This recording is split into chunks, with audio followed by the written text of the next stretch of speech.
and naught do we bestow from on high unless it be in accordance with a measure well defined. And we let loose the winds to fertilize plants, and we send down water from the skies, and let you drink thereof. And it is not you who dispose of its source, for behold, it is we alone, who grant life and deal death, and it is we alone who shall remain after all else will have passed away. And well do we know the hearts and deeds of all human beings, both those who lived before you and those who will come after you. And behold, it is thy sustainer who will gather them all together on judgment day. Verily, he is wise, all-knowing. And indeed we have created man out of sounding clay, out of dark slime transmuted, whereas the invisible beings we had created long before that out of the fire of scorching winds. And lo, thy sustainer said unto the angels, Behold, I am about to create mortal man out of sounding clay, out of dark slime transmuted, and when I have formed him fully and breathed into him of my spirit, fall down before him in prostration. Thereupon the angels prostrated themselves, all of them together, save Iblis. He refused to be among those who prostrated themselves. Said he, O Iblis, what is thy reason for not being among those who have prostrated themselves? Iblis replied, It is not for me to prostrate myself before mortal man, whom thou hast created out of sounding clay, out of dark slime transmuted. Said he, Go forth then from this angelic state, for behold, thou art henceforth accursed, and my rejection shall be thy due until the day of judgment. Said Iblis, Then, O my sustainer, grant me a respite till the day when all shall be raised from the dead. Answered he, Verily, so be it, thou shalt be among those who are granted respite, till the day the time whereof is known to me alone. Whereupon Iblis said, O my sustainer, since thou hast thwarted me, I shall indeed make all that is evil on earth seem goodly to them, and shall most certainly beguile them into grievous error, all save such of them as are truly thy servants. Said he, This is with me a straight way. Verily, thou shalt have no power over my creatures, unless it be such as are already lost in grievous error, and follow thee of their own will. And for all such, behold, hell is the promised goal, with 7 gates leading into it, each gate receiving its allotted share of sinners. Verily, those who are conscious of Allah shall find themselves in the hereafter amidst gardens and springs, having been received with the greeting, Enter here in peace, secure. And by then, we shall have removed whatever unworthy thoughts or feelings may have been lingering in their breasts, and they shall rest as brethren, facing one another in love upon thrones of happiness. No weariness shall ever touch them in this state of bliss, and never shall they have to forego it. Tell my servants that I alone am truly forgiving, a true dispenser of grace, and also that the suffering which I shall impose on sinners will indeed be a suffering most grievous. And tell them once again about Abraham's guests.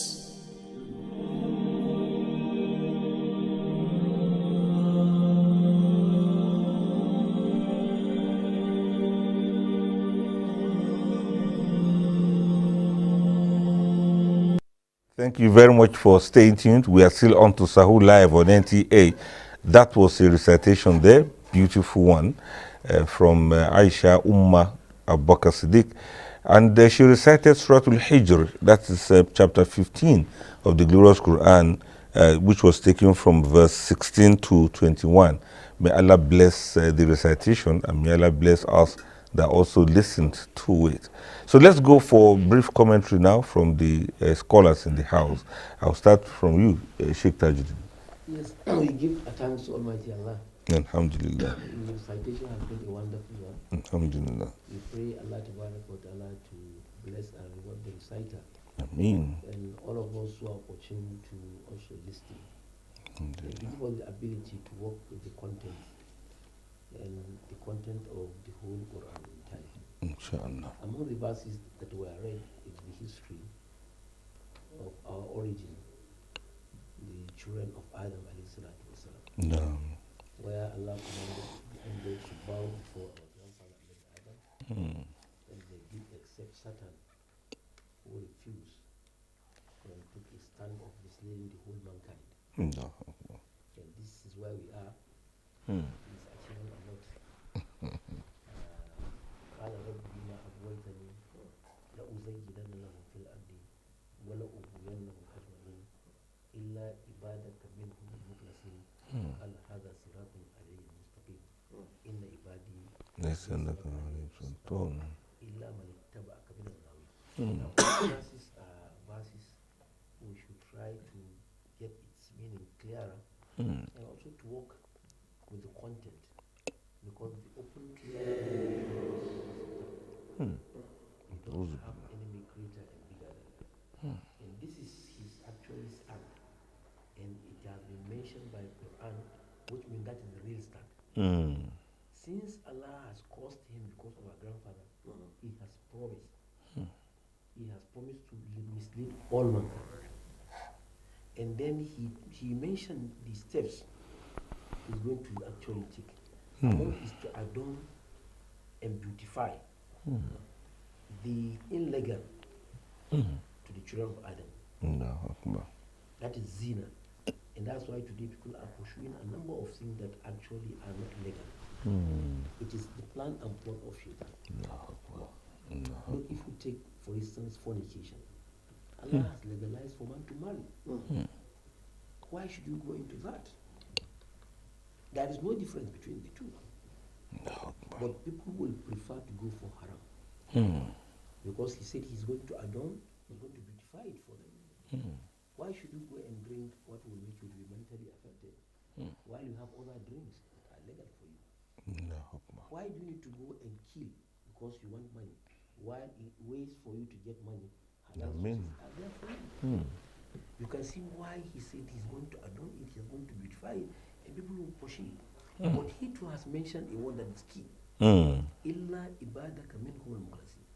I will not have opportunity on your servants who are sincere. And here a point of sincerity. Let us hold to sincerity. Be sincere in anything you are doing. Shaitan will not have upper hand over you. Allahu Akbar. Thank you very much. This is the right word and the key. Be sincere. Sincerity. Allahu Akbar. I mean, the person may not be perfect, but he should be sincere. Exactly. Allahu Akbar. Imam Fuad. Yes, Alhamdulillah, Imam has really taken us to the origin of man, and what other people also call the fall of man also, and what also stand the man out in that fall. Out of the mercy of Almighty Allah, despite the threat of Shaitan, that he has decided that this is what he will do, and despite Allah saying, no matter how strong your strength can never supersede my, especially to those who are worshiping me with sincerity. And you can be sincere and, like you rightly said, and make mistakes. That means when you make mistake and you sin, God knows your heart in whatever you do. Thank you very much. Jazakallah khairan. Now, Prof, over to you. Jazakumullah khairan. I'll just add my voice to what the previous speakers have said. One, congratulating Aisha Bakr Bakr Siddiq Siddiq. was a beautiful citation. Alhamdulillah. Secondly, this story about Iblis and our father Adam alayhi salam tells us a number of issues, a lot of lessons to be learned from it. One, mankind over other species of Allah's creation. And what grants the man that superiority? That the malaika, the angels, Allah subhanahu wa ta'ala commanded to prostrate for him. Allah told us about this in another portion of the Quran, I think in Surah Al-Baqarah, that Adam alayhi salam was granted knowledge. He was given the knowledge of everything. Okay. And in order for Allah, علم آدم الأسماء كلها ثم عرضها على الملائكة فقال أنبئوني بأسماء هؤلاء إن كنتم صادقين. So you see, in this version of the Quran, Quran translates one part of it, one portion of it, translate and interpret another portion. So why Allah commanded the Malaika to prostrate to Adam, including the Iblis, is because of the knowledge. Knowledge always is superior, is on top, and nothing will go higher than knowledge. Allahu Akbar. And no nation can rise above the level of its scholars. So we need to appreciate this from this. Allahu this Akbar. portion. Allahu Akbar. So if we really need to be serious nation, and we really need to build our nation, we have to be so serious about our education. We have to take our education seriously. Allahu Akbar. And therefore, any attempt to neglect the educational sector, the way we are doing now in Nigeria, I'm sorry to make this point on the screen, I think we are not going to go anywhere. Allahu Akbar. Because knowledge is the basis of superiority. Knowledge is the basis of development. And that is the reason why Malaika were made to prostrate to Adam alayhi salam. Allahu including Iblis. Allah. Now the second point quickly, Imam, we don't have time, is the issue of arrogance. Naam. Arrogance. Arrogance is this superiority complex. You feel I am higher, I'm better than this person. And that is what led Satan to go astray. Allahu Akbar. Because when he was commanded to prostrate to Adam, say, how can you make me prostrate to this thing you created from mud? While you created me from fire. أنا خير منك خلقتني من وخلقته من طين. You can see the twisted logic. He doesn't know that Allah can do whatever He wants out of whatever He wants. Allahu Akbar. So therefore, at all time, try as much as possible to be humble. To be humble. If you are humble, Allah is going to raise your status. Insha'Allah. And if you are haughty and arrogant, Allah is going to debase you. Allahu Because Akbar. Allah says in Hadith al-Qudsi, Al-Kibriya Uridai. He said Al-Kibriya, like arrogance, is some of my attributes. I don't know how to put it better, but the Imam are here to talk about that. He said, whoever try to compete with me in utilizing that rida, in being that arrogant, qasamtuhu wala ubali. I will deal with him. Wala ubali. And Wala ubali. I will So not that's be what bothered. the Prophet says in another narration. Allahu that man Akbar. takabbara wada'ahu Allah. وَمَنْ تَوَاضَعَ رَفَعَهُ اللَّهُ. Allahu Akbar. Whoever is arrogant and haughty, Allah will debase him, will make him just as useless as anything. Allahu Akbar. And whoever humbles himself, Allah will raise his status. Alhamdulillah. Thank you very much. That's the point of elevation, Yes. and that's the point of ikhlas, the sincerity Allah. that the Quran is talking about. May Allah make it easy for us. Jazakallah khairan. Now, Imam, over to you with the timing. Alhamdulillah, we will stop to eating this morning in Abuja by 21 minutes after 5. And our starting time for iftar still remains 6:38. And those who are fasting in Damaturu, I think that should be in Yobe State, 4:59 they will stop eating this morning, and 6:27 will be their own iftar time. Those who are fasting in Maiduguri, 4:54 is the time they will stop eating this morning, and 6:21 they resume back. If you are fasting in Oshogbo, Odeomu, and environ, 5:34 is the time that you stop eating this morning, and 6:53 is the time for the iftar. To the fasting Muslims in Port Harcourt, 5:26 is the time they will stop eating this morning, and 6:38 is the time for them to resume back. Those who are fasting in Sokoto will break their fast by 6:56 in the evening, but they will stop by 6:28 this morning. May Almighty Allah accept it from each and every one of us. Thank you very much. Accept it from us and grant us the best of reward. On that note, let's take some messages and other segments will follow suit. Please stay tuned. We are still here because this is Sahur Live. Assalamu alaikum. Welcome to a brand new season of Maggie Diaries with 30 episodes of exciting and delicious Maggie recipes. Join us as we discover, experience, and learn from amazing women as we celebrate our food, our culture, and the Ramadan values of sharing every day during this holy month. You don't want to miss this season.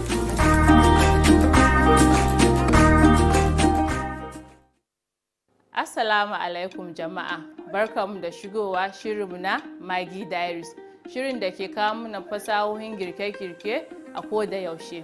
Sunana Ummi Nuhu. Wasu kan ce cin abinci mai gina jiki kan kasance mara ɗanɗano. Sam wannan maganan ta sha bambam. A tare da ni da kuma sinadaran da ke gabana, zan girka muku abinci mai daɗi da kuma gina jiki. Mu kasance tare domin nuna muku sirrukan da ke fitar da girki mai daɗi da nagarta a wannan watan mai albarka. Jama'a, ku dakace mu. Abincin da na fi so, me zan yi faɗa muku akan yankukan mama na mai daɗi. Da kuma ɗan wakenta mai daɗi. Ta ce sirrinta magista wadda ake yin ta da waken soya da wa'yansu sinadaran masu inganci da yake ba da ma'ana a cikin girke-girkenta. Amma ba ni da abincin da na fi so. Don duk girkin mama na da daɗi.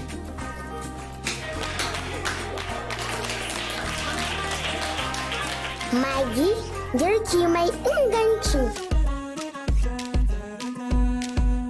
Today I'm going to be cooking oven baked potatoes and chicken.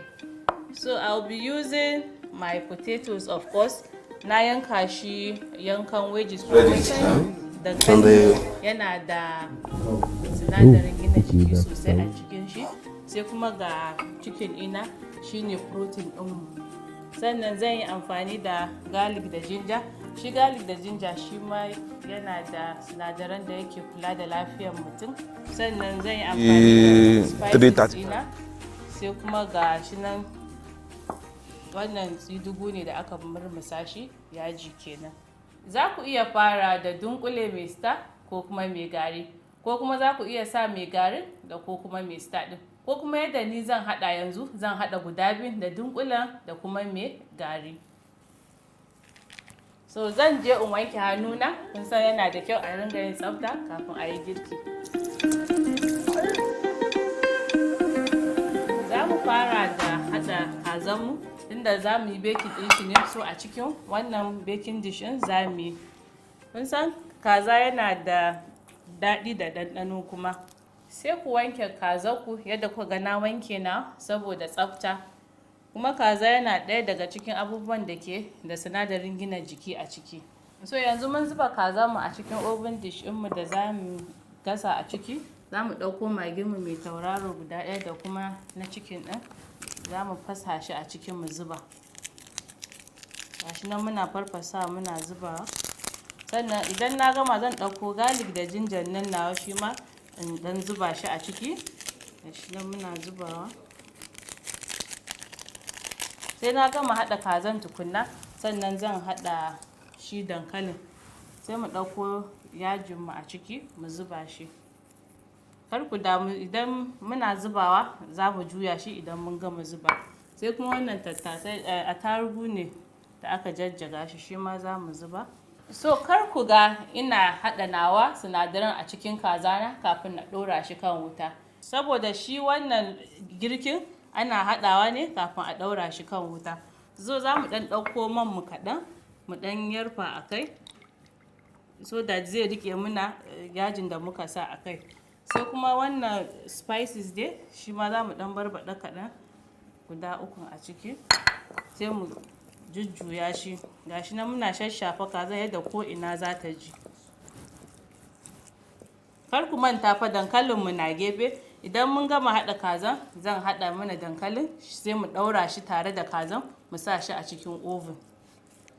Za ku ga kazan namu yana da ɗan tsaga a gefe-gefe, na yanyanka shi ne so da duk abubuwan da muka shafa a jiki, sinadaran da muka shafa a jiki, su magi cikin ɗin da muka shafa da magi mai star zai shiga cikin kazan namu. To zan wanke hannuna sai in haɗa dankalin sai in zuba shi akan kazan kafin ya shiga cikin madanka. My favorite food. What can I tell you about my mom's delicious miyan kuka? Oh, her amazing dan wake.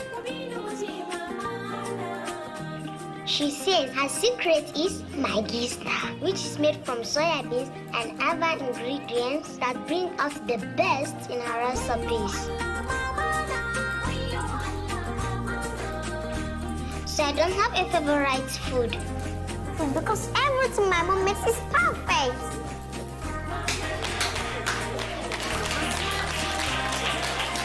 Maggi, cook the difference. Gashi mun ɗauko dankalin namu, shi ma za mu zuba mai sinadarin ɗanɗano a ciki kafin mu haɗa shi cikin kazanmu mu sa shi a cikin oven ɗinmu. So za mu ɗauko wannan busasshen yajin namu da aka murmusa shi za mu zuba. Za ku lura dankalin nan ban cire bayan shi ba. Ba damuwa idan baka cire bayan dankali ba, amma ka tabbatar ka wanke shi sosai da ruwa ya fita, duk ƙasan da ke jiki ya fita. Sai ka yanka su yadda na yanka, za ka ma iya yanka shi dai duk yadda kake so. Sa mai yaji. Za mu ɗauko spices ɗinmu shi ma mu ɗan zuba mai kaɗan. Ku tuna kar ku cika spices ɗinku saboda already mun riga mun sa spices a cikin kazan. Shi ma sai mu ɗanɗanko ɗan mai kaɗan mu ɗan yarfa a kai so da shi ma spices ɗin zai hau kai. Sai za mu ɗauko maginmu mai tauraro shi ma mu zuba. In ka zuba magin sai ka jujjuya shi, a jujjuya so da kowanne zai ɗauka. Sai za ku iya jujjuya shi amma sai ku bi a hankali so da kar ku fasa dankalin ku. Muna son shape ɗin nan na wedge ya tsaya a kai. Za mu ɗauko ɗan parsley shi ma mu zuba a cikin dankalin sai mu jujjuya shi. To yanzu za mu haɗa dankalin da shi kazan. So za ka gyara kazan naka gefe da gefe sai ka kwaso dankalin a hankali ka zuba shi a kan kazan.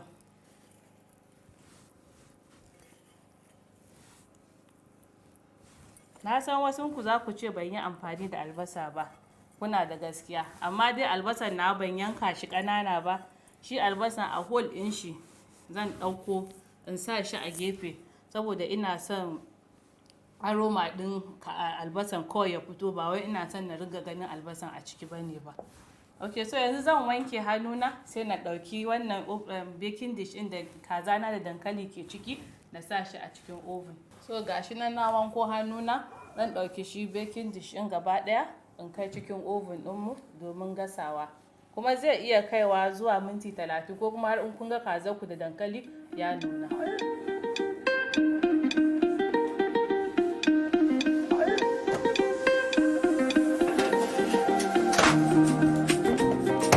Yanzu mun ajiye potato mu da kaza a cikin oven. Yana da kyau idan ka gama girki ka kwashe duk kwanonin da ka yi amfani da shi a ɗan tsaftace gurare. Kuma wani sirrin abinci mai ɗanɗano a cikin wannan watan mai alfarma shine amfani da kayan miya sabo. It's very important to eat a very nutritious meal during this month of Ramadan so that you can store your energy and be healthy. The chicken is ready. The potatoes is brown, tender and crisp, while the chicken is well done.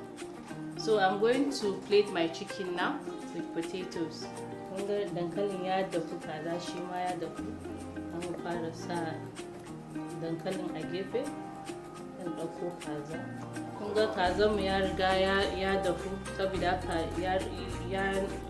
ya daina fito da ruwa in an matsa shi, kuma kwallon abincin ya yi kyau, ya fito sosai. Kunga saboda mun yi amfani da sabon kayan miya, abincin namu ya yi kyau a ido kuma na tabbatar a baki ma sai wanda ya ɗanɗana ya ji. Abincin da na fi so, me zan yi faɗa muku akan miyan kukan mama na mai daɗi. Da kuma ɗan wakenta mai daɗi. Ta ce sirrinta magista wadda ake yin ta da waken soya da wa'yansu sinadaran masu inganci da yake ba da ma'ana a cikin girke-girkenta. Amma ba ni da abincin da na fi so. Dan duk girkin mama na da daɗi.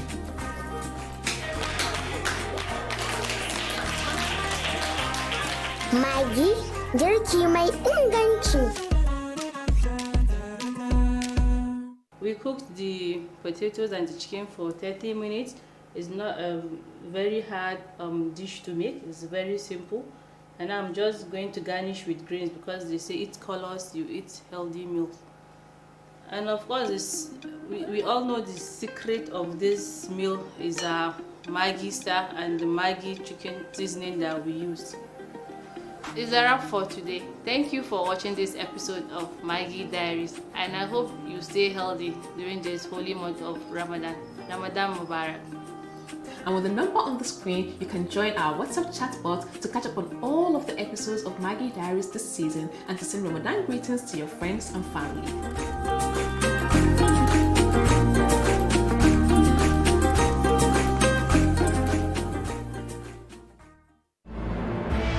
Lotus Bank, bankin da baya ta'ammali da kuɗin ruwa. Lotus Bank na muku lale da marhaban da shigowar watan azumi mai alfarma na Ramadan. Kamar yadda muka fara azumi a cikin farin ciki da son juna, ya kamata mu ƙara nuna so da tausayi ga waɗanda muke tare da su. Ramadan Karim. Saƙo daga Lotus Bank. La Alinu. Na'am. Da Allah za mu iya yin hoto? Bismillah. Thank you. Yawa. Checkers custard? Yes. Wow. God.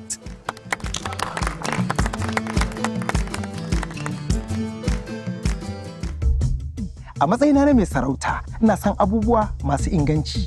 A jerin custard kuwa, Checkers custard shine sarki a gidana ni da iyalina. Me zai hana kuma ku jarraba? Ana samun Checkers custard launi daban-daban. Vanilla, chocolate, banana da milk za ku iya samun su a manyan kasuwanni da shaguna a faɗin ƙasar nan. Checkers, wannan shine ingantaccen custard.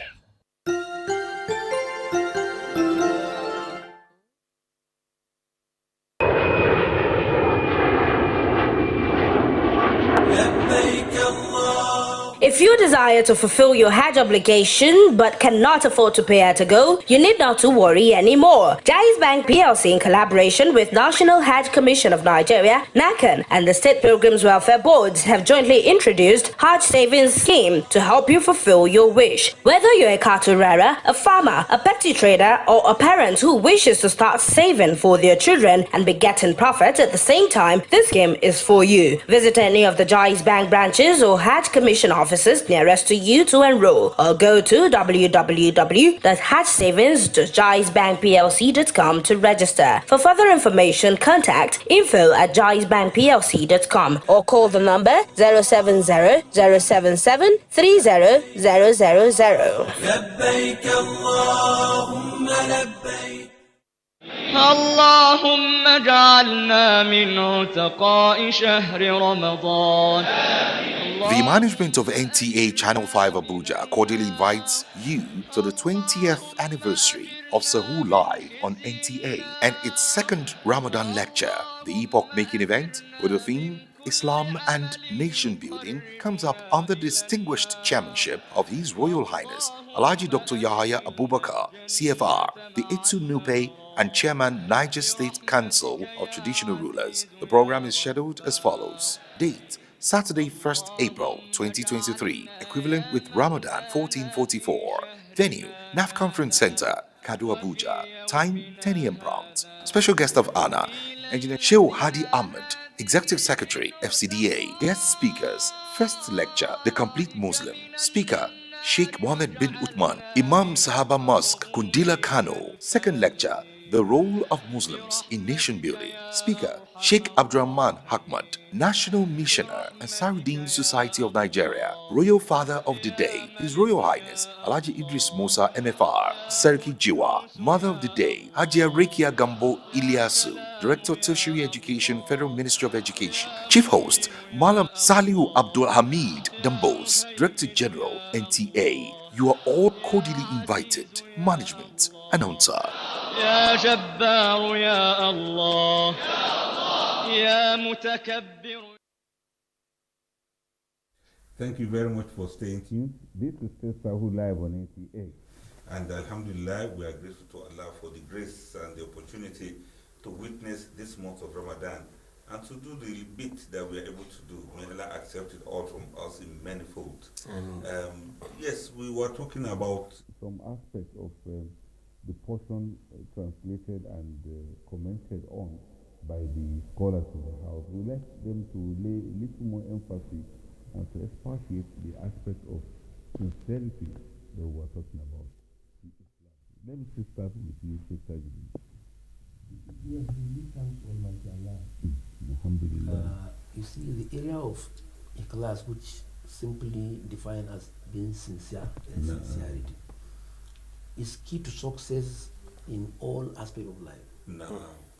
At the family level, is key. One should be sincere with his partner, his wife. The wife should be sincere with the husband. There will be sincerity in terms of relationship. One shouldn't be corrupt and corrupt the sincerity on his own side. There will be no actually that confidence if there is no sincerity. When it comes to ibadah, which is key, the aspect of worship, Allah will never ever accept any act of worship that is denied of sincerity. That's why he says, وَمَا أُمِرُوا إِلَّا لِيَعْبُدُوا اللَّهَ. He has never commanded anybody to do any act of worship except that act of worship is accompanied with sincerity. Allah. And the hadith of Rasulullah is very categorical about this, where he says, إِنَّمَا الْأَعْمَالُ بِالنِّيَّاتِ. It's not the way. It means they know what they are doing. It's not sincerity. It's about what they are looking for. Thank you very much. That means there are books, there are laws, there are regulations, but people need sincerity to bring it out well in the right manner. Okay, let's hear from you, Prof. Arab used to have an adage that says, "Ma fika yakhruj min fik."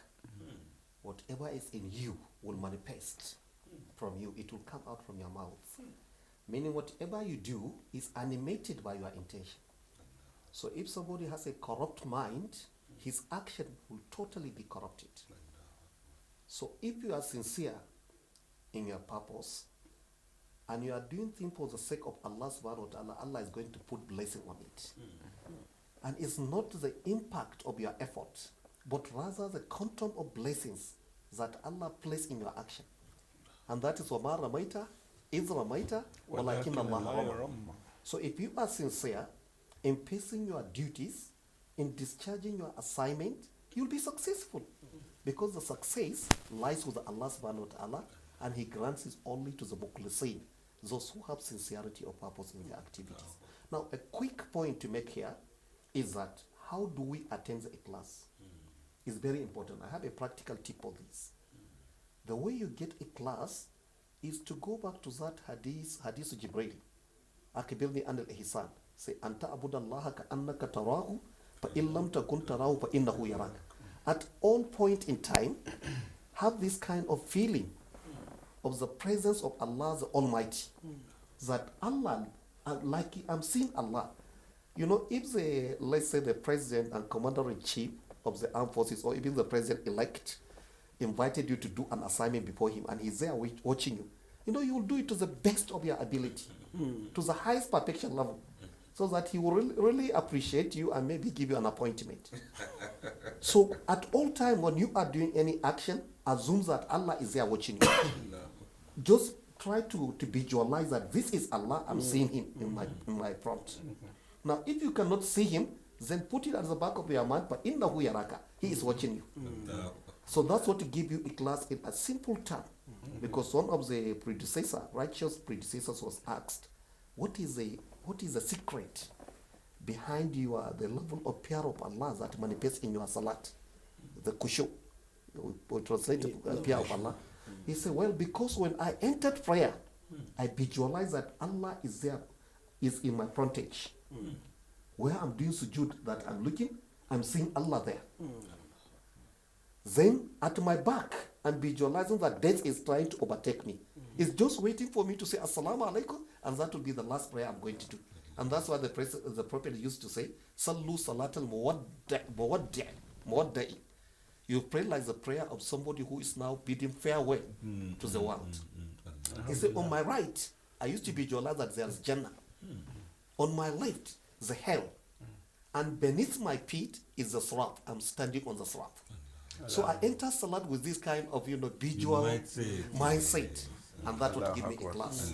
Alhamdulillah. Oh, may Allah make it easy for you. Jazakumullah khairan. Thank you very much. We've learned now. Let us all be sincere. What's the opposite of sincerity? Hypocrisy. So if you didn't know what sincerity is, you should know that you should not be a munafiq. And alhamdulillah, thank you for letting us know that it's in all aspects of life, family life, economic life, political life, social life, everything. Let us be sincere. May Allah have mercy on us and guide us right. Thank you very much, our viewers. The program continues. Let's hold on for the other segments of the program for today. And Nasiha is coming up, and the exeget is also standing by. May Allah accept it from us. Stay tuned. This is Sahur Live on NTA. Assalamu alaikum.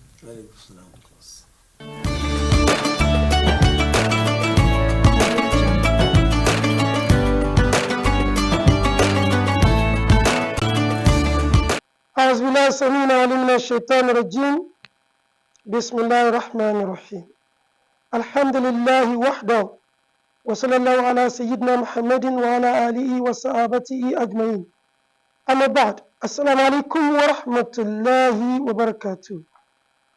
I seek refuge in Allah against the accursed shaitan. I begin in the mighty name of Allah, the ever gracious, the ever merciful.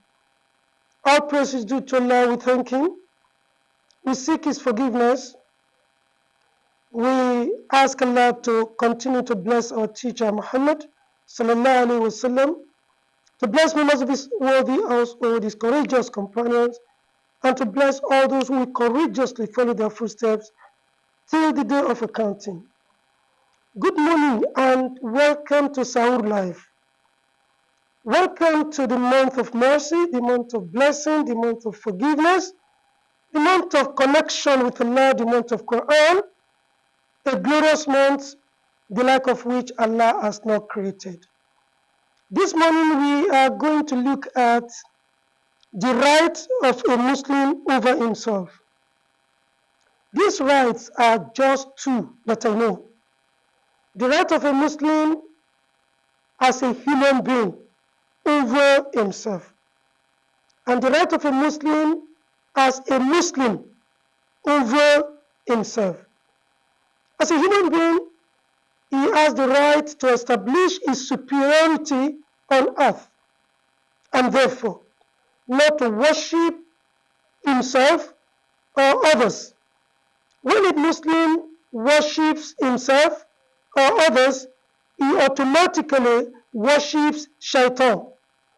What does Allah call Adam? What does He call human beings, His progeny? Allah in Surah Al-Baqarah, when He wanted to establish Adam on earth, He had created him. But when He wanted to establish him on earth, He informed the angels by saying, Inni ja'ilun fil ardi khalifa. I want to create on earth. He didn't say I want to create, astaghfirullah. He said I want to establish. I want to put. I want to place on earth. And I like the syntax. The place and the purpose came before the action. Inni ja'ilun, I want to place fil ardi on earth khalifa. a vicegerent, an ambassador, a representative. In other words, his ambassadorial duty as a human being is limited to the earth. He is not an ambassador for Allah. He is not Khalifa in heaven. He is not Khalifa in the sea. He is not Khalifa in the air. He is Khalifa fil ardi, on this earth. Allah says, I want to position, I want to establish on earth Khalifa.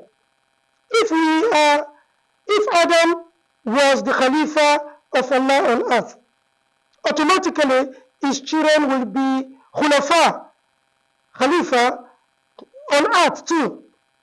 So we know the story.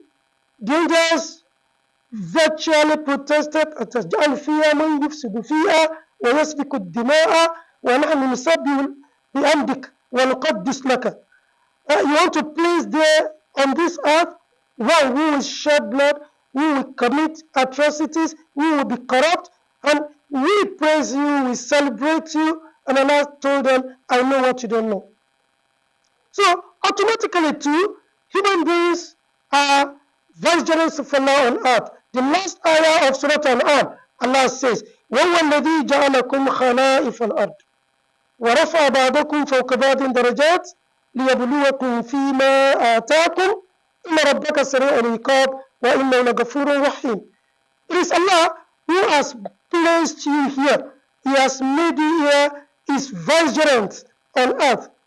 He raises you one above the other in terms of gift, in order to test you over what he has given you.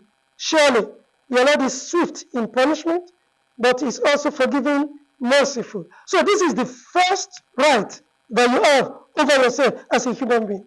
Now, as a vicegerent of Allah on earth, being a human being, the child of Adam, you have only one right that you must give yourself, and you must struggle to give yourself that right. No one will give you, especially Shaitan, who wrestled, who fought with your father, and the enmity that you did, or that you have for a parent, will automatically extend to the children. The enmity of Shaitan with Adam has automatically extended to us. So Shaitan will not allow you. That is why Allah warns us. Alam adi ilaykum ya bani Adam, alla ta'budu shaitan, innahu lakum aduwwun mubin, wa na'buduni, hadha siratun mustaqim. Allah says what means. Have I not warned you, O children of Adam, never to worship shaitan, because he is to you an avowed, clear enemy, and that you worship me. This is the straight path. He has misled Jibilan Kathir. He has misled multitudes. A number of human beings, a number of other beings, Shaitan has misled. Don't allow him to mislead you. So the right of a Muslim is to recognize this, to accept it, and to work towards it. What is it? That I am Allah's vicegerent. Nobody is superior to me. I am representing Allah on this earth. Therefore, no human being has the right to tell me how to live. In that case, I cannot follow a constitution drafted by another human being. That human being will be playing God in my life. I believe in Allah is my Rabb, is my Lord. Therefore, only Allah has the confidence, the competence, the authority to tell me how to use my life, use my word. Whatever I have on this earth, only Allah must tell me how to do it. That is ibadah. But if I allow myself to legislate for myself, then I become a God to myself that I worship. And that is the basis of crisis. Once you worship yourself, you do whatever you like. When you do whatever you like on this earth, you may get the consequences, you may avoid the consequences, you may escape the consequences, but you will not escape in the hereafter. And there must be another life. You must come again. So that's why Allah says, on the day of judgment, whoever transgresses, وآثر الحياة الدنيا. He allows the life of this world to delude him. فإن الجحيم هي المأوى. He will be entertained with fire. وَمِمَّنْ خَافَ مَقَامَ رَبِّهِ. But whoever fears the meeting with his Lord, وَنَا نُفْسَ عَنِ الْهَوَى, and he forbid for himself the pursuit of his passion, his own pleasure. Once you pursue your pleasure, you want to play politics anyhow. You want to pursue your job anyhow. You want to look for money anyhow. You don't care whether people's blood will be spilled, whether people's life will be taken, whether people will cry. That is self-worship. And this self-worship is satanic worship. It is the worship of shaitan. It is shaitan that makes you to assume the position of God in your life. So your duty towards yourself is to liberate yourself. Your right over yourself is to liberate yourself and establish yourself, assert yourself. After recognizing yourself as Allah's vicegerent on earth, you don't have to fear anything. Shaitan is just a jinn.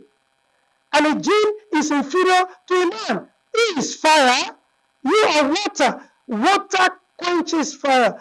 But Shaitan has a trick. He has a means of making you fear him. And Allah has said, don't fear him. Fear Allah alone. So you have this right as a human being to establish yourself by worshiping Allah alone, even if Shaitan will not like it, even if you yourself will not like it, even if other people will not like it. Next time, inshallah, we are going to talk very briefly about the second right that you have over yourself. That is your right as a Muslim.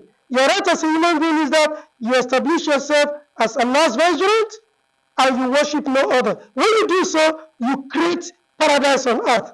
When you worship yourself or others, you worship shaitan. When you worship shaitan, you create disorder, the corruption, the spilling of blood that the angels fear. This is what will come out of your life. Then you will live a miserable life. May Allah not make you live a miserable life. May Allah enable you, empower you, and capacitate you to be able to liberate yourself and live a full human life. أقول قولي هذا واستغفر الله لي ولكم. السلام عليكم ورحمة الله وبركاته.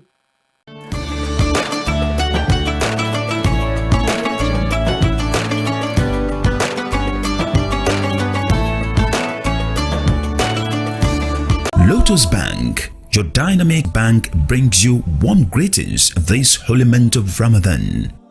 As you observe your fast diligently, please remember to share Ramadan love and kindness to all around you. Ramadan Kareem from Lotus Bank. Assalamu alaikum wa rahmatullahi wa barakatuh. Welcome back to NTA Sahur Live. I am Salatu Sule and my co-presenter is Mariam Lehman.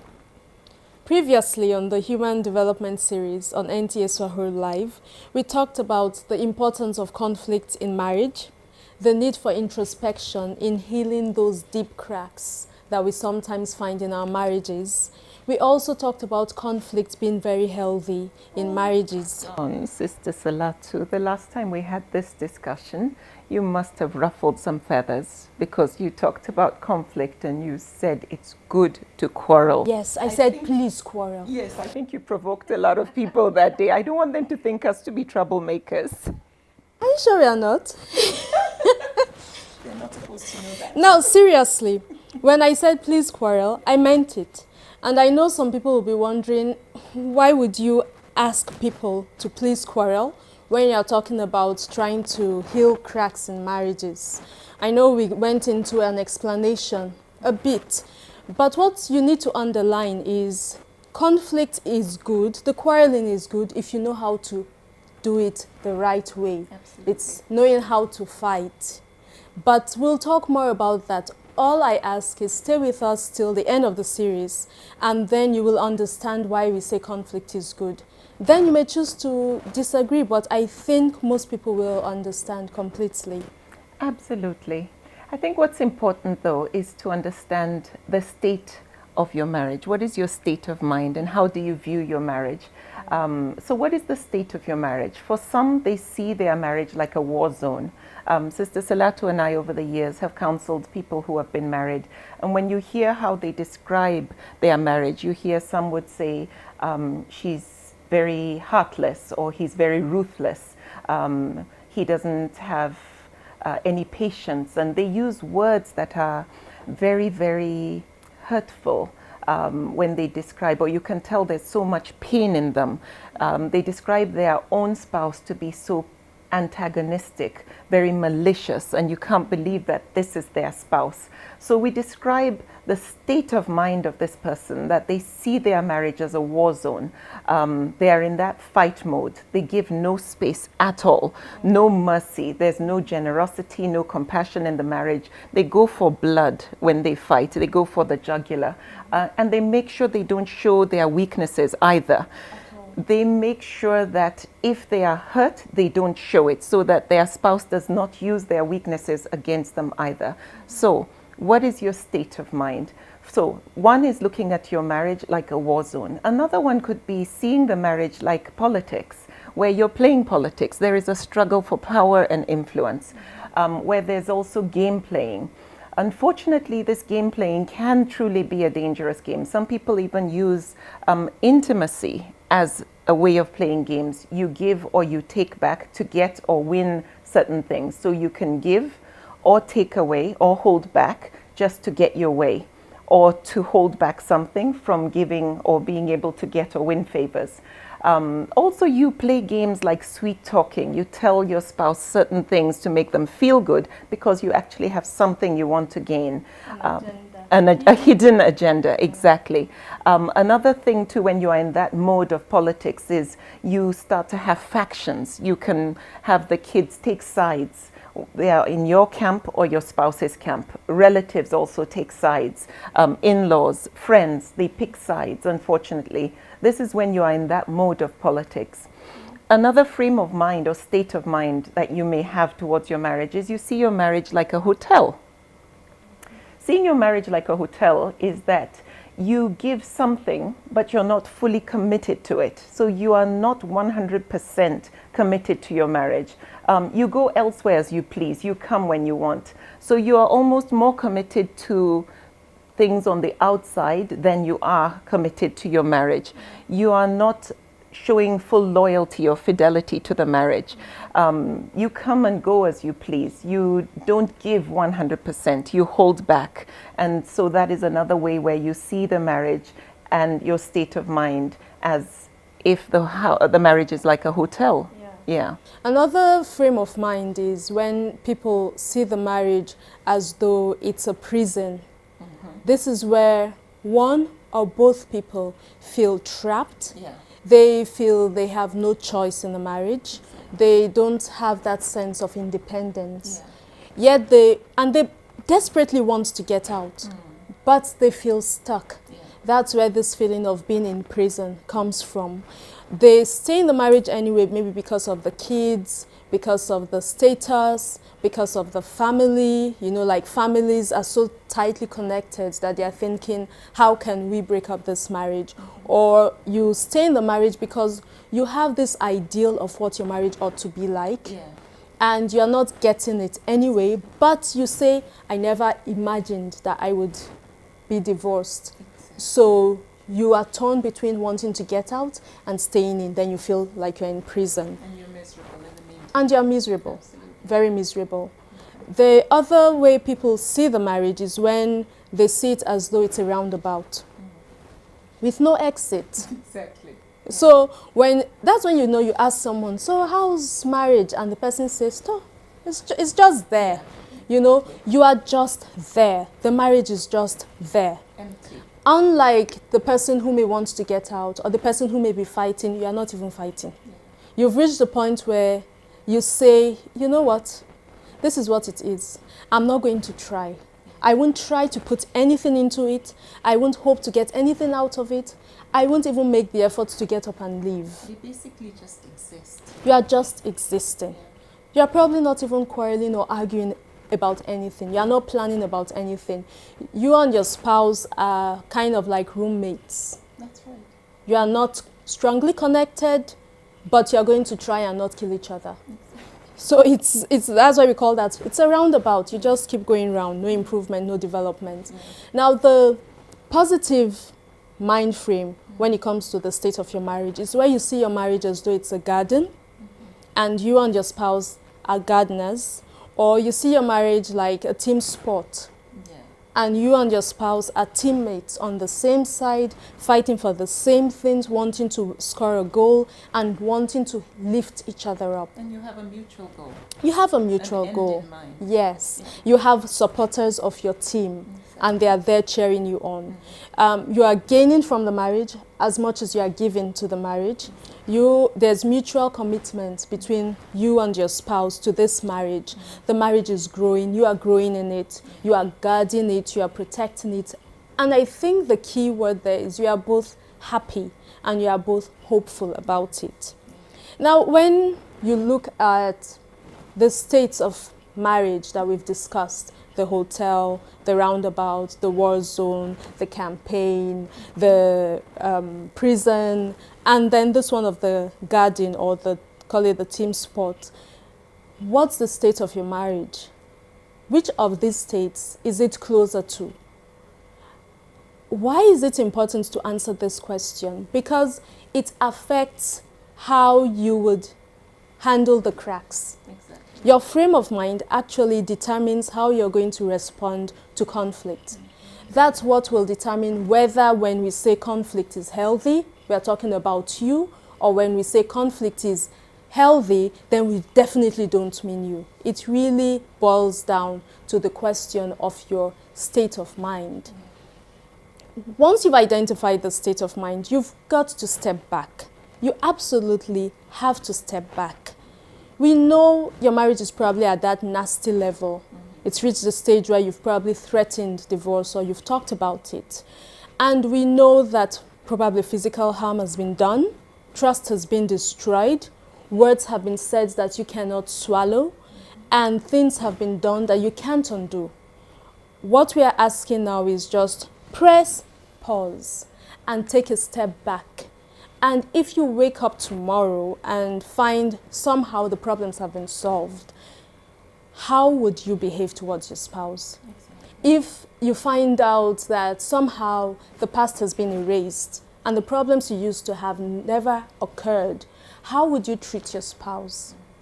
Now, when you get to that point where you are imagining this, I really want you to imagine it. The problems are solved, they are over. What would you do differently? Can you take one small step, do one small act that's independent of your spouse's behavior? It's a small private act, but it's something that shows you are actually looking towards the future. You are trying to go from the war zone or the campaign party or the hotel or the prison to the garden. I need to emphasize again, it's small, it's a private act. Something like maybe your spouse does something that usually annoys you. Every day it aggravates you and every day you quarrel about it.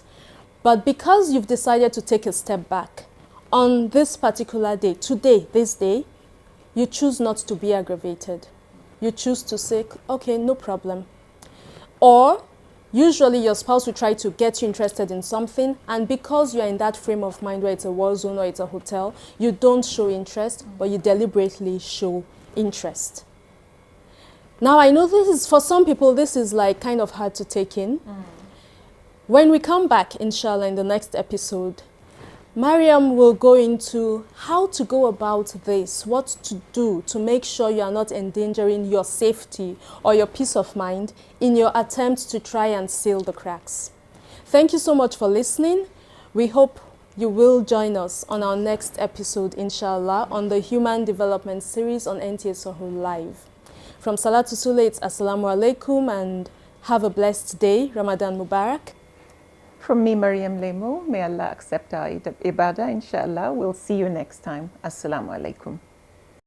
اطلبوا العلم من المهد إلى اللاح اطلبوا العلم من المهد إلى اللاح اطلبوا العلم اطلبوا العلم اطلبوا العلم من المهد إلى اللاح.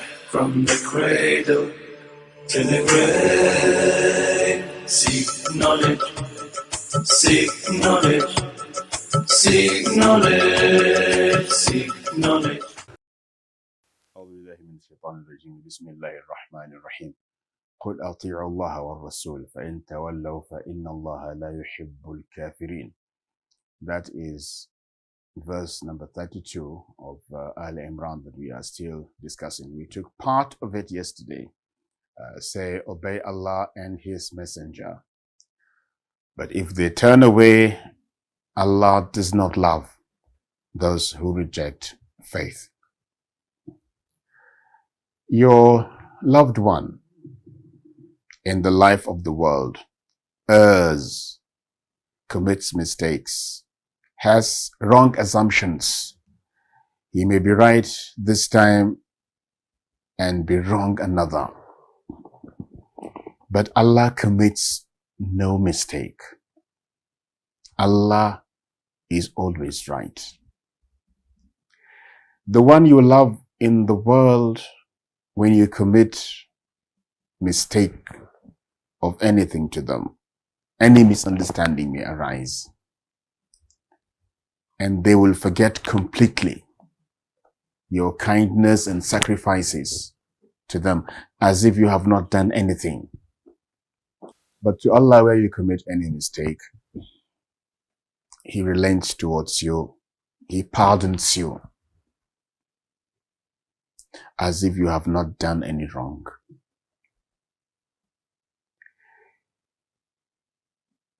Our love is not immune from motives.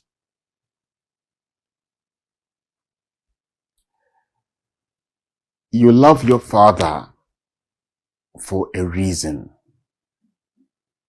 If the father is harsh, niggardly, or whatever against you, that love changes. If your daughter disrespects you, your love for her diminishes, and you may turn away from her. But Allah, when you do wrong and you turn to Him, penitent and repentant, He accepts you, He welcomes you, He pardons. In some cases, the bad that you did is turned into good in reward. Your loved one would only call when you call. At times when you refuse to call, they will not call. When anything happens and you are not good to them, they will retaliate in like manner.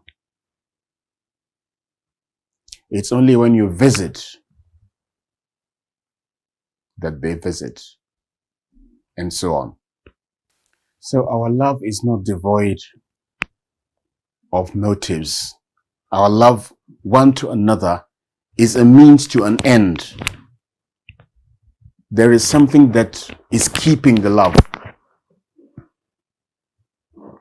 Mutual benefit or whatever. But Allah loves unconditionally.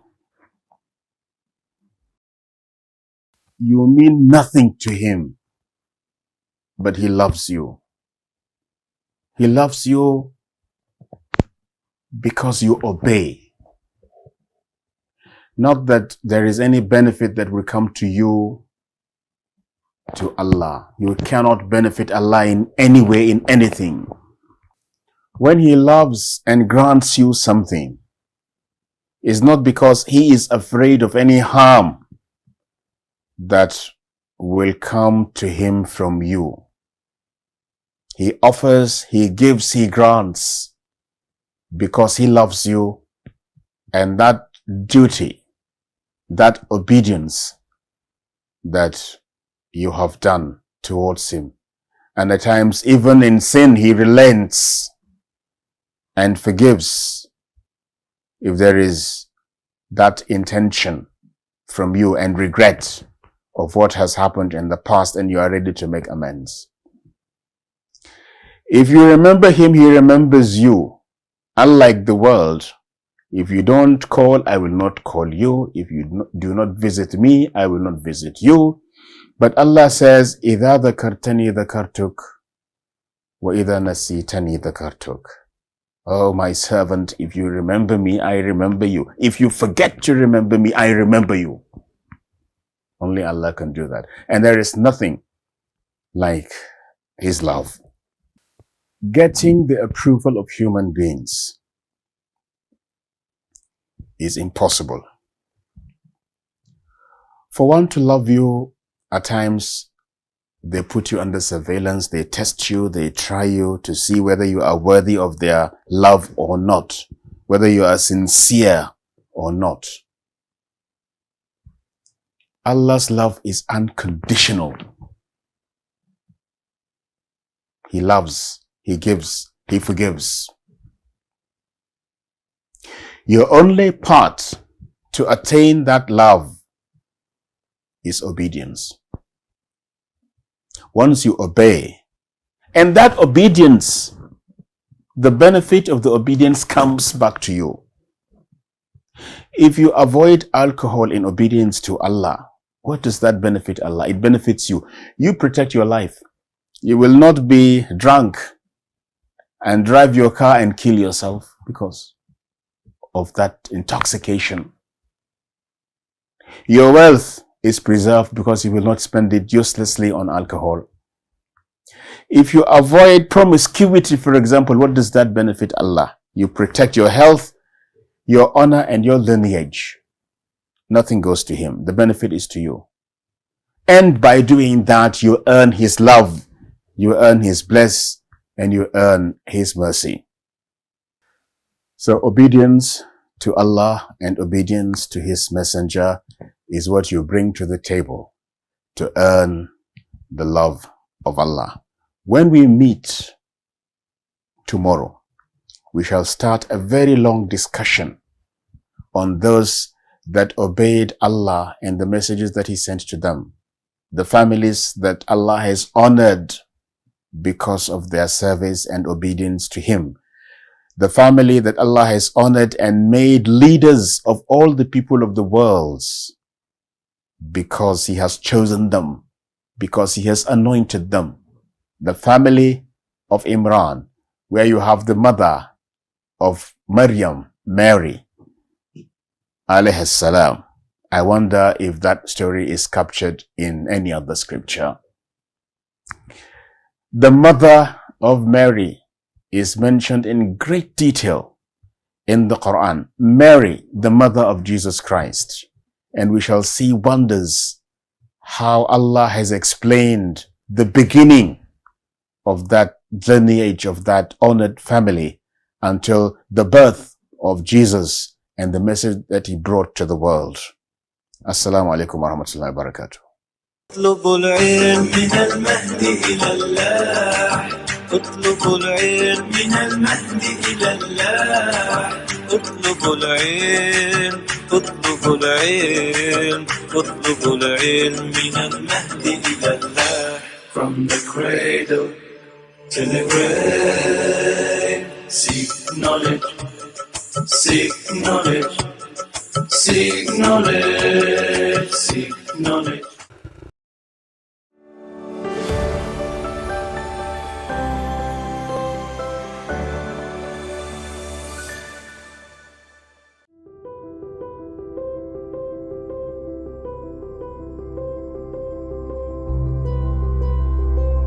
Assalamu alaikum warahmatullahi wabarakatuh. Welcome to Tech and Culture.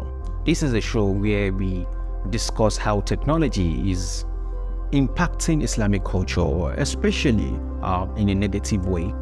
My name is Shamsuddin Abdulrazak, and today we are going to be looking at how technology is affecting the concept of shyness in Islam. You know, Islam is a religion which is being built on shyness, and even the hadith of the Prophet Muhammad talks about al-haya min al-iman, that is, shyness is part of faith. That is why Islam is being termed being a conservative religion, so to say. But with the advent of technology, a lot has changed, and a lot keeps changing every day. Muslims are now being exposed to harmful content, violence, especially sexually explicit content, and a host of others, all thanks to social media. which has reduced the level at which we think and do things intellectually. It has reduced our attention span and we barely concentrate any longer. As early as the year 2000, Northern Nigeria was more conservative than it was today. And even the kind of content that is being pushed out in the movies, especially the movie industry, especially the kids of yesteryears, has some element of shyness in them. But today, all these culture are almost long gone. There used to be a saying that karangashi haramni, that is the use of attachment to female hair is haram, which is it is forbidden in Islam. But unfortunately, some of this culture, it is what we have today. That saying, I think, is even dead already. Islam advises lowering of our gaze while talking to females, especially the non-mahrams. But unfortunately today, this has degenerated to a level whereby we can't even say any longer, all thanks to the culture of the need to be assertive, the need to be vocal, the need for the voice of females to be heard.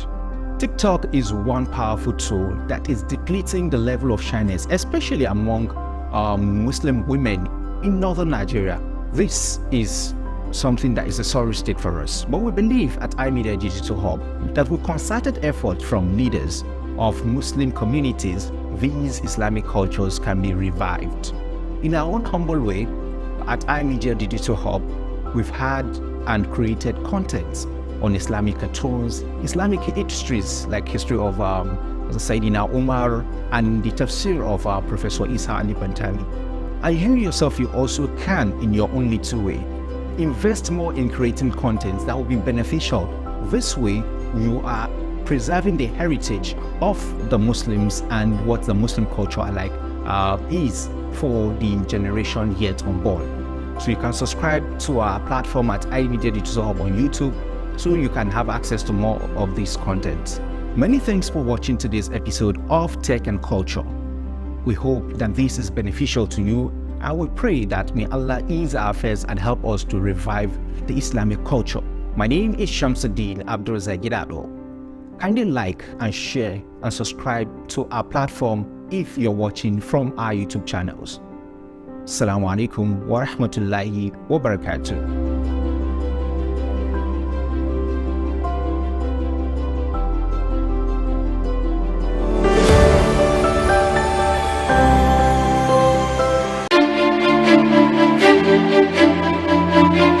Are you a trendy and upwardly mobile personality in search of quality and male clothing and accessories? Then Everyman Clothes and Accessories is the place for you. Everyman Clothes and Accessories is a one-stop shop for designers' shirts, suits, jeans, blazers, ties, cufflinks, as well as top-of-the-range shoes and sandals. Our highly acceptable EVM shirts are still the best in town. You will equally not regret trying the new addition to the EVM family. Our mastery of the clothing business is being brought live through our various designs using quality fabrics and materials. Whatever your choice and taste, Everyman will make it happen.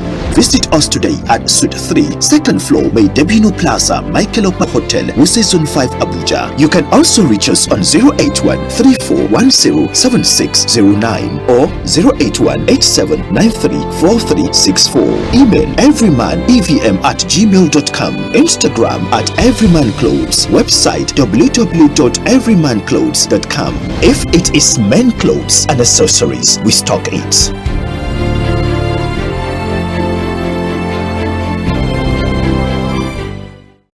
اللهم اجعلنا من عتقاء شهر رمضان.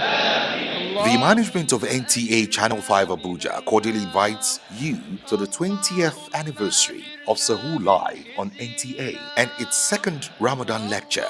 The epoch-making event with the theme Islam and Nation Building comes up under the distinguished chairmanship of His Royal Highness Alhaji Dr. Yahaya Abubakar, CFR, the Itsu Nupe and Chairman Niger State Council of Traditional Rulers. The program is scheduled as follows. Date: Saturday, 1st April 2023, equivalent with Ramadan 1444. Venue: NAF Conference Center, Kadu Abuja. Time 10 a.m. prompt. Special guest of honor, Engineer Shehu Hadi Ahmed, Executive Secretary, FCDA. Guest speakers. First lecture, The Complete Muslim. Speaker, Sheikh Mohammed bin Uthman, Imam Sahaba Mosque, Kundila Kano. Second lecture, The Role of Muslims in Nation Building. Speaker, Sheikh Abdurrahman Hakmat, National Missioner, Ansarudeen Society of Nigeria. Royal Father of the Day, His Royal Highness, Alhaji Idris Musa MFR, Serki Jiwa. Mother of the Day, Hajia Rekia Gambo Ilyasu, Director Tertiary Education, Federal Ministry of Education. Chief Host, Malam Salihu Abdul Hamid Dambos, Director General, NTA. You are all cordially invited. Management, Announcer. يا جبار يا الله يا متكبر أشهد أن لا إله إلا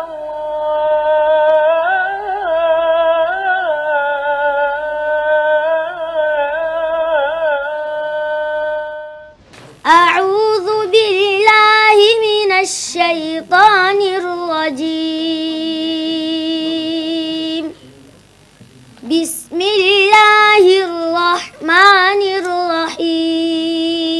الرحيم وإذ يرفع إبراهيم القواعد من البيت ولقد آتينا إبراهيم رشده من قبل وكنا به عالمين إذ قال لأبيه وقومه ما هذه التماثيل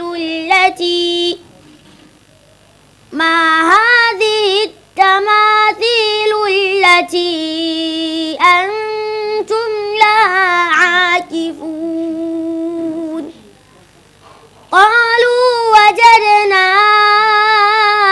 آباءنا لها عابدين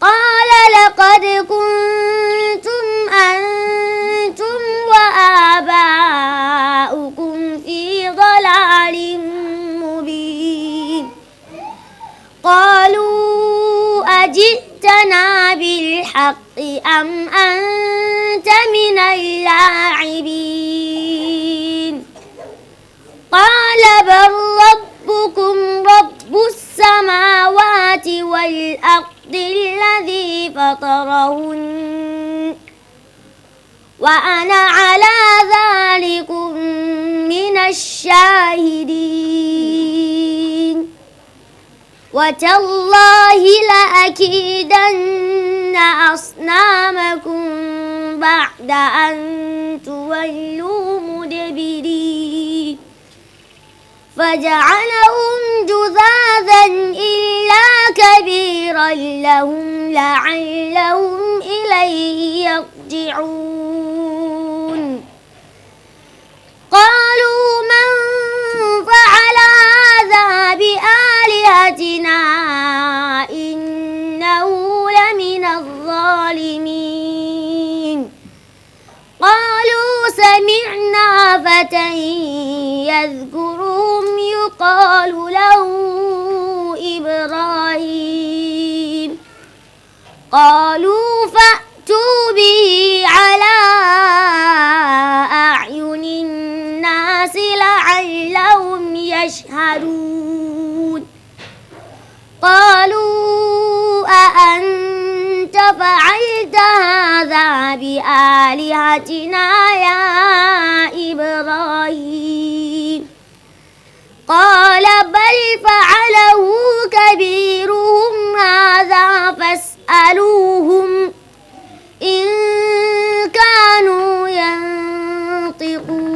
ينطقون فرجعوا إلى أنفسهم فقالوا إنكم أنتم الظالمون ثم نكسوا على رؤوسهم لقد علمت ما هؤلاء ينطقون صدق الله العظيم الحمد لله الحمد لله الذي زين اللسان العربي بكتابه العظيم وجعل العلم بهذا اللسان وسيلة لمن أراد أن يفهم القرآن. فقال سبحانه وتعالى: إنا جعلناه قرآنا عربيا لعلكم تعقلون. الزخرف. حمدا لا تملأه اللغة، وصلى الله وسلم على من أنزل القرآن باللسان العربي بشارة وإنذارا، العربي الأمي صاحب الكلمة البالغة، وعلى آله وصحبه والتابعين والمسلمين المنتشرين في الدنيا من مكة إلى مقالة.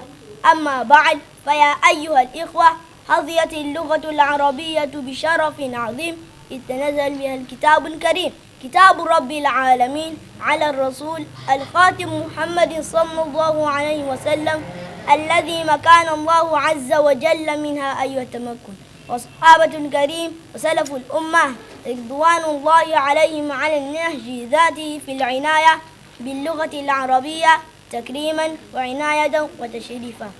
وعندما نتأمل عناية القرآن الكريم باللغة العربية نجد عدة آيات تنص على نزول القرآن عربية، وهو شرف، وأي شرف لهذه اللغة أن تكون اللغة التي اصطفاها الله تعالى لمخاطبة عباده، حيث وصف القرآن بكونه عربيا في 6 آيات، وهي قوله تعالى في سورة يوسف: إنا أنزلناه قرآنا عربيا لعلكم تعقلون. في سورة طه: وكذلك أنزلناه قرآنا عربيا وصرفنا فيه من الوعيد لعلهم يتقون أو يحدث لهم ذكرا. في سورة الزمر: قرآنا عربيا غير ذي عوج لعلهم يتقون. في سورة فصلت: كتاب فصلت آياته قرآنا عربيا لقوم يعلمون. في سورة الزخرف: إنا جعلناه قرآنا عربيا لعلكم تعقلون. في سورة الشورى: وكذلك أوحينا إليك قرآنا عربيا لتنذر أم القرى ومن حولها الآية. أشهد أن لا إله إلا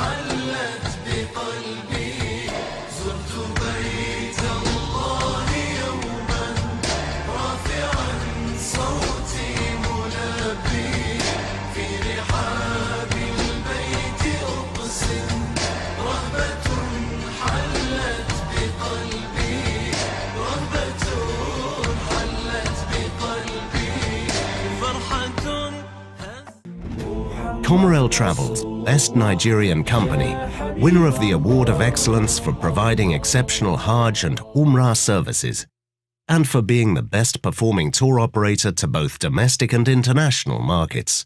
Comorel is among the leading providers of Hajj and Umrah services, ensuring every detail in the contract arrangement is provided for in a top-notch and noble manner for every pilgrim. I have observed increased efficiency and in communication relative to the last time I was with Comorel, and also my mother and my son was also with Comorel in the, I think some few years ago. So I will say that in terms of effectively communicating between the management of Comorel and the pilgrims, that has increased significantly. And once there's an increased flow of information, people are ready to cooperate and make coordination better.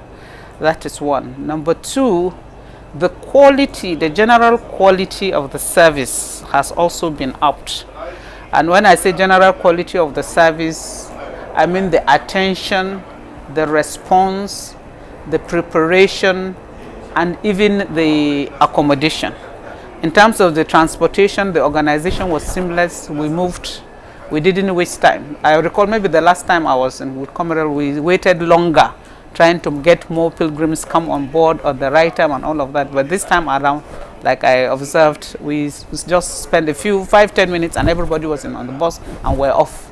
And then we were dropped very, very close to the tent, which I have never seen anyway. My past experiences on both sides, even as a VIP pilgrim of government, is that you do some trekking to get to your tent after where the bus stops you. So we got privilege on Thursday, that's on the 8th of Zilhijjah. I've also observed the quality of the accommodation has more than doubled. Years past, I still remember the days that here in Mina it was sand. We used to come with our prayer mats as state pilgrims. You buy your prayer mat for 2 reals, you back it up, and you come here and then spread it on any space you find. That was for the experience for state pilgrims. But even within Comoral, what we used to have was just mattresses. And now we have moved. The tents are of better quality. We have mattresses. Even the quality of mattress has changed. Now we have bed and it's well rugged, and the numbers in the room is virtually the same, maybe one increase or so, but the space is quite comfortable. Because for my own location, where if we want to pray in the room, every one of us can put her mat by her bedside and still pray, and there's still space. So yes, the quality of service has increased significantly. يا مخطئا ما أغفلك عجل وبادر آجلك واختم بخير عملك لبيك إن الملك لك والحمد والنعمة لك والعز لا شريك لك لبيك إن الحمد لك والملك لا شريك لك يا مخطئا ما أغفلك عجل وبادر آجلك واختم بخير عملك لبيك إن Lotus Bank, bankin da baya ta'ammali da kuɗin ruwa. Lotus Bank na muku lale da marhaban da shigowar watan azumi mai alfarma na Ramadan. Kamar yadda muka fara azumi a cikin farin ciki da son juna, ya kamata mu ƙara nuna so da tausayi ga waɗanda muke tare da su. Ramadan Karim. Saƙo daga Lotus Bank.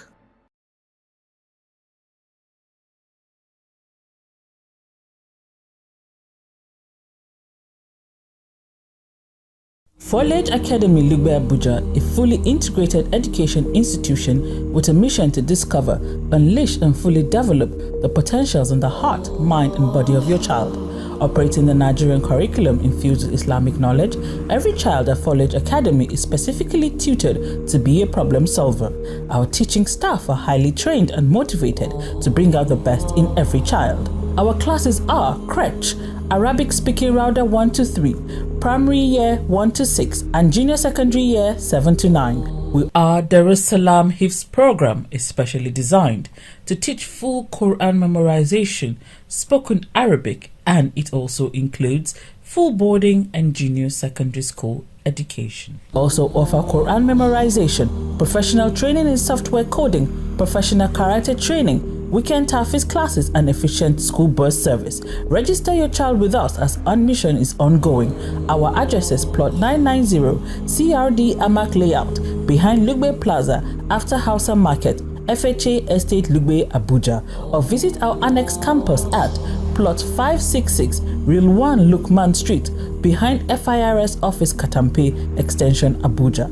Telephone, our website, email, Foliage Academy Abuja. Discover, distill, develop. اللهم اجعلنا من عتقاء شهر رمضان. The management of NTA Channel 5 Abuja cordially invites you to the 20th anniversary of Sahur Live on NTA and its second Ramadan lecture. The epoch-making event with the theme Islam and Nation Building comes up under the distinguished chairmanship of His Royal Highness Alhaji Dr. Yahya Abubakar, CFR, the Itsu Nupe and Chairman Niger State Council of Traditional Rulers. The program is scheduled as follows. Date Saturday, 1st April 2023, equivalent with Ramadan 1444. Venue NAF Conference Center, Kadu Abuja. Time 10 a.m. prompt. Special guest of honor, Engineer Shehu Hadi Ahmed, Executive Secretary, FCDA. Guest speakers, first lecture, The Complete Muslim. Speaker, Sheikh Mohammed bin Uthman, Imam Sahaba Mosque, Kundila Kano. Second lecture, The Role of Muslims in Nation Building. Speaker, Sheikh Abdurrahman Hakmat, National Missioner, Ansarudeen Society of Nigeria. Royal Father of the Day, His Royal Highness, Alhaji Idris Musa MFR. Serki Jiwa, Mother of the Day, Hajia Rekia Gambo Ilyasu, Director Tertiary Education, Federal Ministry of Education. Chief Host, Malam Saliu Abdul Hamid Dambos, Director General, NTA. You are all cordially invited. Management, Announcer. يا جبار يا الله يا متكبر.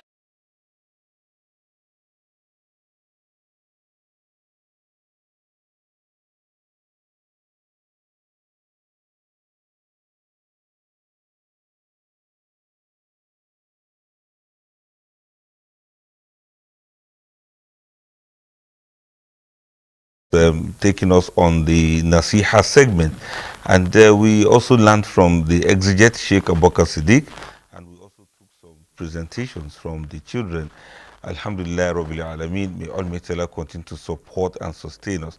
And the scholars in the house who are discussing matters of sincerity, matters of uprightness in everything we do, so we can keep away from shaitan. And I pray Allah will always let us triumph over the wiles and guiles and deceptions of shaitan and the matters of this dunya. May Allah continue to strengthen us and strengthen our iman, and so that we can, develop our, iman muscle, so to speak, and may Allah make it easy for us. We want to proceed with the discussion we were having yesterday concerning financial matters in the lives of a believer. A Muslim is not to eat what is haram, that's what is unlawful. He is supposed to engage in legit businesses. He is also supposed to, do goodness to others, pay his zakat, pay his tax as it is as a citizen, and so many more responsibilities. But the person on whom so much responsibilities have been placed is also expected to 100% eat only what is lawful for him. And this may sound quite difficult in this modern day where, for some people, anything goes. So that is what we want to get more advice from our scholars in the house, so that we know how to go about our matters and our businesses, and, doing what is right and keeping away from whatever is wrong. Thank you very much, my sheikhs, for staying tuned. But let me pick it from Sheikh Tajuddin. And I want you to kick it starting. Matters of our finance. As a sheikh, I believe that imams also do businesses. You have done very well. Imams do businesses. I don't want to quote names. You have done very well. Subhanallah. I'm sure our viewers will have an idea of what you mean by that. You see, the reality is that imams, of course, not the small imams. I don't know the big ones. You see, the area of finance is key to success in this life. There is no way you live in this life and you assume or claim you are not materially inclined. That is not true. It is angels whom Allah has designed and created, not having anything to do with finance. They don't eat, they don't drink, they don't sleep. Their children don't go to school. They don't marry, they don't have children, no school fees. No house rent. They don't pay house rent. Oh, subhanallah. They are created from the light. But man, as you see him, Allah knows him better than himself. He created materials for him. وَالَّذِي خَلَقَ لَكُم مَا فِي الْأَرْضِ جَمِيعًا. So you can see why he must be materially inclined. You can see it. So that is not an offense. It's not a crime. That's why Allah says, moderate it. I have moderated it for you. Seek for it. Don't cheat. Don't consume. Don't be corrupt. But seek for it. Emphasis are numerous. You see, Friday could have been a day of resting for Muslims. Yes. But because of the importance of seeking for this word legally, you are allowed to be in your office until when the adhan is called. يا أيها الذين آمنوا إذا نودي للصلاة يوم الجمعة فاسعوا إلى ذكر الله وذروا البيع. Look at buy, transaction. So you see, Allah knows us. Be in the office until when the adhan is called, then go and perform your prayers. That is the best for you if you know. This is the most knowing. You see, فانتصروا في الأرض. It means when Allah mentioned buy business, that is the thing you cannot live without. It's a hint that yes. So you can go for farming, you can go for your business, you can be in your office, you can be in the bank, you can be in the you can be anywhere. Cease from it, go to the masjid. And look at it again, as Professor has rightly mentioned. وَإِذَا قُضِيَتِ الصَّلَاةُ فَانْتَشِرُوا. Immediately after the Imam terminates prayers, you also go back to the business. No wonder there's no khutbah after the Jumu'ah. No khutbah. Unlike Eid, right? Just go to the business. Because you need to survive. You need to eat. You must eat. And your family too. You go to Hajj. You do zakat. You know. So so this is the reality of whom we are seeking. But look another aspect. Long as we are looking for, don't cheat others. Don't even say, this is not a Muslim. Look,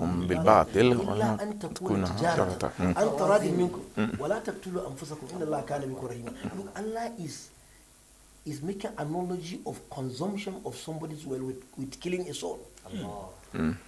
The meaning of that verse is more broad. Yes. Yes. Consumption of that somebody's wealth. Other people's rights, other people's wealth. Good at killing them, of course. You know, so if you seek for your own, you don't attempt oppressing others. Do this. If you do this too, you are going to have Al-Jannah or you are still alive. Because you have dignity, you have honor, you feed your family, you take care of your children, you assist your neighbors, you assist the orphans. Do all this. It is money. This program that is holding today, you are seeing, it's money. If you don't have money, this program will not survive. Okay. Where are the Imam's kids? Yes. Even your coming here is finance. Yes. Those gadgets you are seeing is finance. Look at the way presenter sat comfortably, as if he's a minister of state. It is money. You see, it's just like that. You know this adage in Yoruba. So you can see Imam for Imam Tajid are camouflage actually. I always put Jalabia in order to show people they don't have much. Thank you, Professor. Prof, you are Prof. No, we know they are one. And we're going to divulge you to the one. But more serious. Yes. You must seek for your source of income. Yes. It's an ibadah, Maki. Allah rewards you for that. So even going to work is ibadah. Yes, it is. It is. Yes. It is. You sleep at home and you want people to come and feed you there. You are claiming you are a good Muslim. No. And then you don't consume, don't corrupt, don't look. Allah has made it very balanced. Allah, seek for your own, don't take others. Maintain your lane. And that is Rabbana atina fid dunya. Allahu Akbar. I can see. I can see. You seem to corroborated so much of what you were saying. You are so much in agreement. What do you know that you don't know? You know something. I know so many things. And they say when you see something, say something. No, at times when you say something, it might cause problem. Okay, but you just know it and you know. Wait, last time I checked Imam Fuad, you do facilitate organizing some training, even for imams, on the importance of self-reliance. Maybe you should tell us a little No, more. we'll discuss more about that. But I think today. And we're thinking another one in the pipeline. Exactly. Let him combine the Okay, when it is time, all right. So essentially what we are trying to say is people should be up and doing, and seeking livelihood in a halal way is actually part of act of worship. And it is very necessary and very important for a person to work hard to earn lawful, earnings. All right. Please, Prof and Imam, bear with me. I want us to go to Alabibia time now so that you can have more time to discuss. Thank you very much, Sheikh. You have really inspired us, and you have revealed a lot of things just within this list. No, I'm here to reveal it. You people who really assisted in revealing a lot of things. So essentially, you get the point now. May Allah make it easy. Yes, let's take a break. Let's breathe a little, and then we come back. We continue with Al Habibiyah time. Stay tuned. This is Sahur live on NTA. Assalamu alaikum.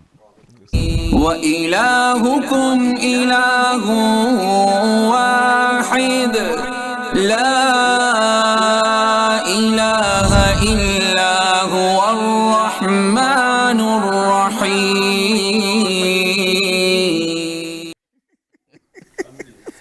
All right, thank you for not going away. It's been a wonderful time on the program so far. And we are on to the Al Habibiyah time. Let's use that time to discuss more on this matter of, like we said, a Muslim should not be corrupt. A Muslim should not eat what is unlawful. And we work hard, I want the Prof, let me start from you. I want you to advise us. People work hard, and some people work smart. Exactly. How do we not just work? Yes. Because we were brought up to work hard. Spirit of hard work. But nowadays, hard works. At times. The app. It doesn't always pay. It doesn't always.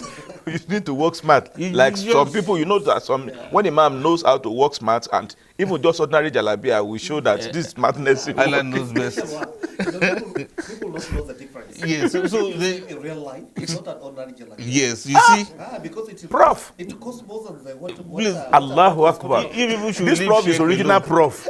Please leave Sheikh alone and let us look at this matter. We're actually brought up to work hard. Exactly. But with technology, with so many things now, people work very hard and they grow old and die young simultaneously. That's right. Somebody just 40 is having BP because of hard work. Please tell us, how do we get out of this? Yeah, that's very interesting, sir. And it's always better to work smartly. And you cannot work smartly without knowledge. And that is the importance of what we are discussing. Number one. Commentary segment, actually. So we need to have the knowledge. We need to have the technical know-how. Okay. Because even in the financial matter, there is financial literacy. Financial literacy. Yeah, unless you are financially literate, you will spend all your life suffering. It's not even hard work. Subhanallah. That's my own definition. It's not hard working. Hard working is good. We should be hard working people. But suffering is not good. Because Allah subhanahu wa ta'ala has nothing to do with punishing you. Alima.